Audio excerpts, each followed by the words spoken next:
Hello and welcome back to the channel, everyone. This is Motor Mike Media, and as always, I'm your host, Motor Mike. Now, today we'll be talking about the GM twins in the mid-size truck market, the Chevy Colorado and the GMC Canyon. Now, these vehicles, they're on the same platform, they share a lot of the same components, but they're built with different customers in mind. And for 2021, they got a nice little refresh, so there's a little bit to talk about. So let's start with trims. If you're getting a base Colorado, it truly has a base model. It's a work truck. Steel wheels, bare bones. It has one job and one job only, and that's to get the job done, day in and day out. Fleets will get these, small businesses will buy them, because they need a cheap, reliable truck. Going up from there is the LT trim. And that's basically the trim you see on the streets for the most part. Good standard features, as well as having the option book open to you. Depending on your budget, your wants, and your needs, you can customize it to however you want. Now, if you're someone that wants a little bit more off-road capabilities, you can move up to the Z71. The Z71 gives you the basic off-road goodies. It's very similar to an FX4 package from Ford.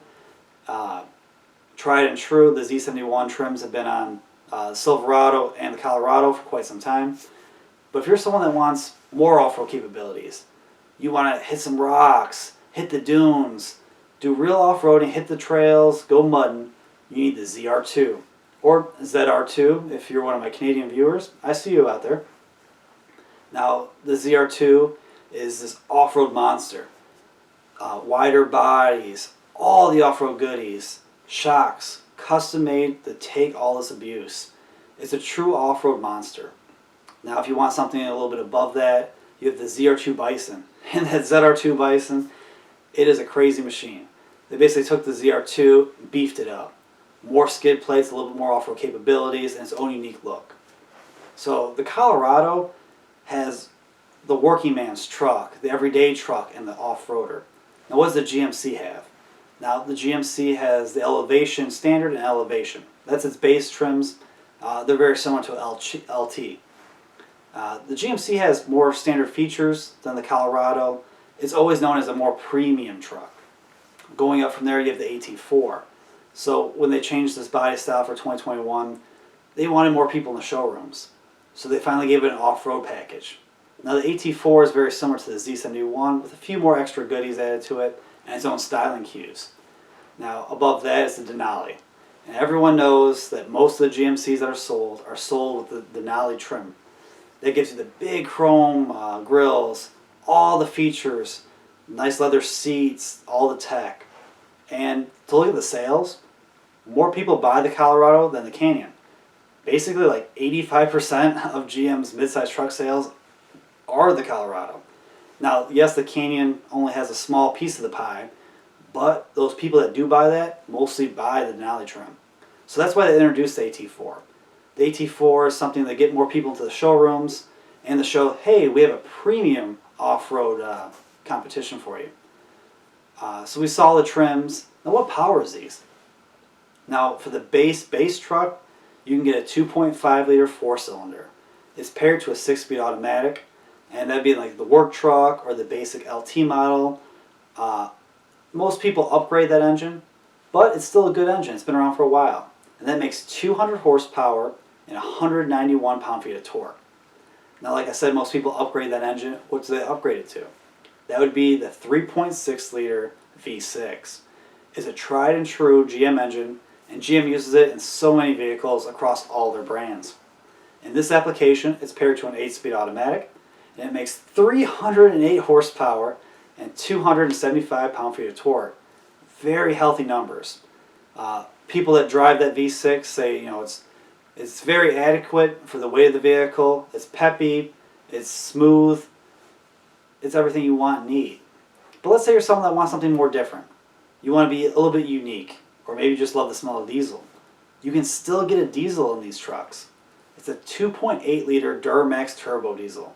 And yes, it only makes 181 horsepower, but that's not what matters in a diesel. What matters is the torque. And it makes 369 pound-feet of torque. That's a very good number. Now, yes, the sales for the diesel are very small, but the people that buy that love that little engine. It's very torquey, and if you want to not go to the gas station as often, you get pretty good fuel economy that way. So if you haven't already, hit the subscribe button. It means so much to me if you would. If you'd like to see the content that's already on the channel, see the channel grow, maybe even see the project vehicle that's coming soon, please subscribe. My goal is to hit 1,000 or more by this time next year, and you can be part of that. So let's get back to what we're talking about. Now we talked about the trims, we talked about the power plants. Now let's talk about the interiors. In the beginning of the video I told you guys, yeah, they share the same frame, they share a lot of the same components. Well, they share the same dashboards. Now that's not necessarily a bad thing. Overall, it's a handsome design. Everything's easy to find and easy to use. Now yes, there's some cheaper plastics, it is an older dash, but the majority of the competition has cheaper plastics in it as well. The Ford Ranger, Nissan Frontier, and Toyota Tacoma all have cheap plastics as well. Now to stand out, the GMC has some more premium features, different trim pieces, full leather seats, to make it stand out, to feel more premium, especially on the Denali trim. Like I said, the GMC brand as a whole is a more premium segment. Now, yes, it has the older head unit, but it's still crisp, still responsive. The buttons are older design, but they get the job done. And a lot of the switchgear you can use with gloves on. That's always good when you're on the work site, if you're in a cold state, or if you're in Canada. Overall, it's a good place to be. Now, for 2021, there's some outside changes to it. They changed the front ends for all the trims across.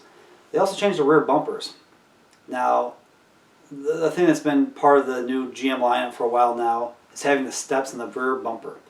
That allows you to step into it, to reach into the bed, to help you get into the tailgate. Now, they heard the customer saying that, hey, if you're a bigger person or you have those big steel-toe boots, sometimes it doesn't fit. Well, they listened to their customers. They increased it, so now you should fit your big steel-toe boots in there with no problem. And the tailgates changed. Before on the Colorado, you have the Chevy bow tie in the back. That's gone. Now across the back, it'll say Chevrolet spelled out there. It's a very nice premium look, and it's found on its big brother, the Silverado. The GMC got the AT4 trim. That's all new. It has its own unique styling cues. And they changed the front end across the board. It's a bigger, bolder grille and a different bumper. Now, it looks handsome. I think the GMC, in my opinion, has a little bit better looking front end, especially with the AT4 Denali trim. Now, I have a problem though, and I want your guys' honest opinion. Now, on the ZR2 front end, here's the 2020 model. I like it. You know, it's traditional, but it's still bold. Now, here's the new 2021 model. I don't know how I feel about it. I know that's a trend in the automotive industry to go with these bigger, bolder grills, but I don't know how I feel about it here. It might just be too much. I want your guys' opinion, let me know. Overall, you need to make changes now and then to keep your vehicles fresh and relevant.